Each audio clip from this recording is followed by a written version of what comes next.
Olá, turminha, vamos para mais uma aulinha e hoje a nossa aula será sobre retas, segmento de reta e ângulo. Vamos começar então com retas. Vamos entender o que são retas. As retas concorrentes são aquelas que interceptam um ponto. O que é interceptar um ponto? Que cortam um ponto. Duas retas que se encontram formando um ângulo reto são chamadas perpendiculares. O que será um ângulo reto? É um ângulo que tem 90 graus. E se as retas não forem perpendiculares, são chamadas oblíquas. E se as retas nunca se encontram, por mais que se prolonguem, são chamadas retas paralelas. Belezinha? Então vamos lá. É o caso desse exemplo aqui. Essas duas retas aqui são chamadas o quê? Concorrentes e perpendiculares. Ah, mas por que, professora? Concorrentes porque elas se cortam, né? E perpendiculares porque elas formam um ângulo reto aqui, ó. E essas duas aqui são chamadas de quê? Retas paralelas, porque elas, por mais que elas se prolonguem, elas não irão se encontrar. E no caso dessa aqui, elas se cortam, mas elas não formam um ângulo reto. Então elas são o quê? Elas são concorrentes, mas são oblíquas, ok? Então vamos para um exercício rapidinho aqui, vamos ver se vocês aprenderam mesmo. Indique para mim duas retas paralelas. Quem aí pensou e falou que as retas paralelas poderia ser da Rua Canário e da Rua Pardal, está corretíssimo. Ou também da Rua Bem-TV e da Rua Tico-Tico, isso também está certíssimo, porque paralelas não se cortam.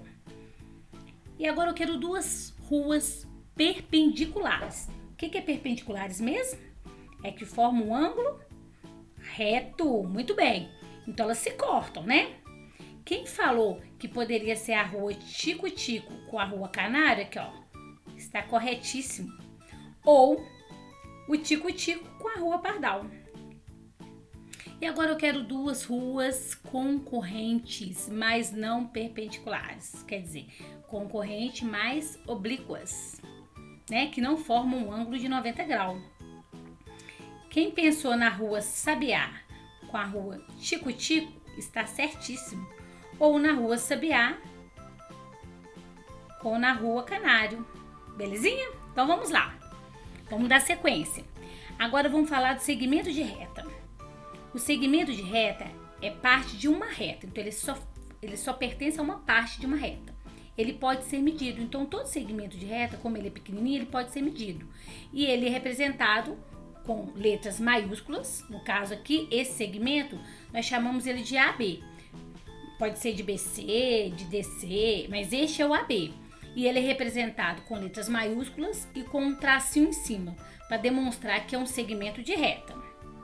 Vamos dar sequência? Quais são os segmentos que formam essa figura, então? Nós temos o segmento AB, concorda? O BC e o CD. Ou também o DC, o CB e o BA, ok? A ordem não vai alterar aí. As semirretas têm origem e são limitadas num só sentido. Então, elas são limitadas num só sentido. Isso quer dizer o quê? Que ela tem princípio, mas não tem fim.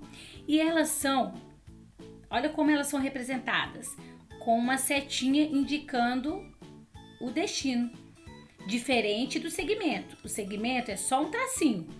A semirreta tem um tracinho com uma setinha, indicando o quê? O princípio, mas não o fim. Vamos lá. Agora vamos falar um pouquinho sobre ângulo. Um ângulo é formado por duas semirretas, aqui ó, as duas semirretas aqui ó, tem princípio e não tem fim, ok? Que nesse caso elas são chamadas de lados no ângulo, que partem do mesmo ponto. Olha o ponto aqui ó, elas partiram do mesmo ponto, o ponto B. Nesse caso aqui, o B, ele significa o vértice, é o ponto de encontro dessas duas semirretas. E este arco aqui, essa abertura, é chamado de ângulo. Ok? Um ângulo reto, ele mede 90 graus. Um ângulo agudo, ele mede de 0 e 90. E um ângulo obtuso, ele mede mais de 90. Esse aparelhinho aqui, ele se chama transferidor. Ele é um instrumento usado para medir os ângulos, que é uma régua. Neste caso aqui, ele está um transferidor de 180 graus, só a metade. Mas existe transferidor que completa a volta toda, que é de 360 graus, tá? A unidade de medida do ângulo se chama grau. Como medir os ângulos, então? Vamos lá. O centro do transferidor é colocado no vértice do ângulo. Então, tá vendo o ângulo aqui, ó?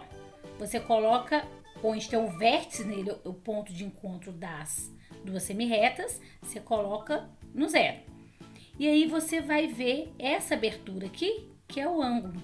Então, no caso aqui, ó, 5, 10, 15, 20, 30 graus. Tá vendo? Essa abertura equivale a 30 graus. Neste caso aqui, como ele passou de 90 graus, então ele não é um ângulo reto, tá ok? Olha pra você, ele passou de 90 graus, então é um ângulo obtuso, certinho? Passou de 90 graus é obtuso. Neste caso aqui, ele é um ângulo reto, olha, ele tem 90 graus. E este caso aqui, ele tá menor que 90, então é um ângulo agudo. Um giro completo significa que tem o quê? 360 graus. Meio giro, a metade dele, equivale a 180 graus. E um quarto dele equivale a 90 graus.